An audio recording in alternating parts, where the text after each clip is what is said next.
She thought it was just another day, walking into the courtroom, head held high, ready to defend herself against a lie she didn't create. But what she didn't know was that a man in uniform had already decided her fate, long before the judge ever stepped in. His badge gave him power, but power could be dangerous when twisted by prejudice. What happened next would shake an entire town, and prove that even those who think they're untouchable can fall. So, what did she do that no one saw coming? It started like any other morning. Jasmine was a teacher, the kind of woman who always carried too much work home, always smiled at the neighbors, always believed that doing the right thing meant you had nothing to fear. Her days were predictable. Coffee at 7, bus stop at 7:30, school by 8. She lived in a quiet part town, the kind of place where everyone claimed to know everyone, but not everyone was truly seen. That day, she left work early to prepare for an important court appearance. It wasn't her fault she was there. A misunderstanding, a lie twisted into something dangerous, had dragged her into a courtroom she never should have entered.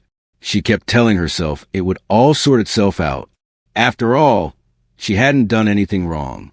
But there was one man, someone who wore a badge, who saw her not as a teacher, not as a neighbor, but as a problem. To him, her skin color was evidence enough. And while she rehearsed her testimony at the kitchen table, he was preparing something far more damaging. Jasmine had no idea that the next 24 hours would test everything she believed about fairness, about justice, about safety.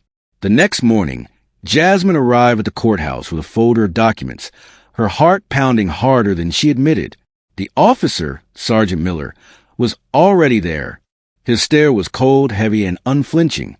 He didn't greet her, didn't nod, didn't even acknowledge her as a person.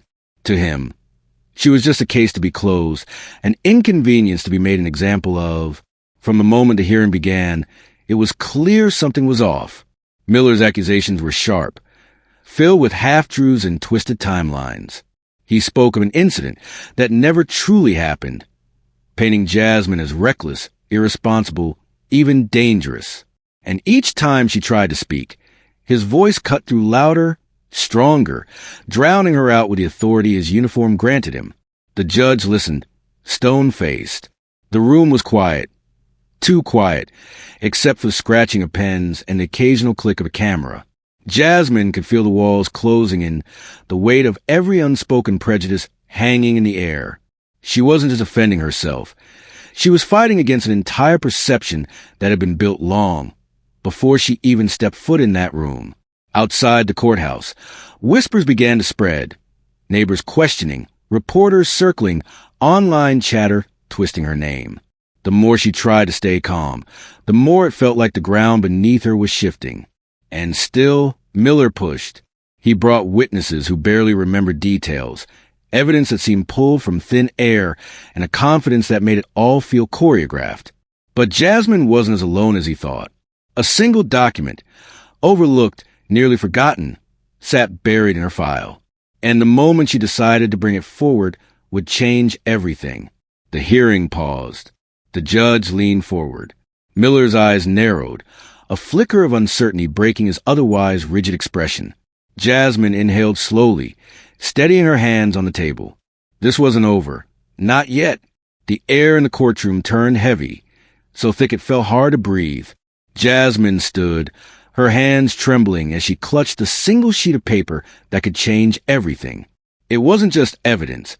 It was the truth Miller had fought to bury. A surveillance report, time-stamped and signed, showing she was nowhere near the place he swore she had been. The judge leaned forward, brows knitted. Where did this come from? Miller's face went pale. For the first time, his confidence cracked. The man who had towered over her with authority, who thought his badge could bend reality, was suddenly silent. His jaw clenched, his hand tightened on the table, but his eyes darted left, right, searching for an escape that wasn't there. Whispers rippled through the courtroom like a sudden wind. Reporters sat upright, pens ready. The people who had once looked at Jasmine with quiet suspicion were now watching him. The room wasn't his anymore.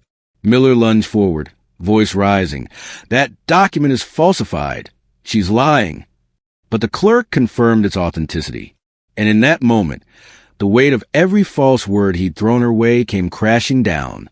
Jasmine didn't gloat. She didn't need to. Her voice stayed calm, steady. I told the truth. You didn't. The silence that followed was deafening. The judge's gavel struck, echoing like a gunshot. A hearing that felt like a noose tightening around her neck now felt like a door unlocking. And yet, as Miller's stare burned into her one last time, Jasmine felt no victory. Only the raw, trembling realization of how close she had come to being buried by a lie. The tide had turned, but the fight was far from over. When the final ruling came down, Jasmine didn't cheer. The courtroom murmured, headlines flashed, and Miller's silence spoke louder than any accusation ever could. The charges were dismissed. The lies unraveled in the light of evidence, but the scars, those didn't fade so easily. She walked out of that courthouse free in name, but changed in spirit. The relief of proving her innocence was shadowed by a heavier truth. It should never have come to this. She had done nothing wrong, yet she had to fight tooth and nail just to be believed. And for every Jasmine who clears her name, how many more never get the chance? Neighbors began to whisper apologies. Reporters reached out for statements. But Jasmine didn't want their pity. She wanted their awareness. The system that had nearly broken her wasn't built in a day, and it wouldn't change in a day.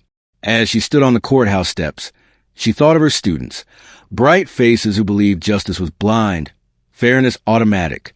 How would she tell them that sometimes the truth isn't enough when prejudice tips the scale?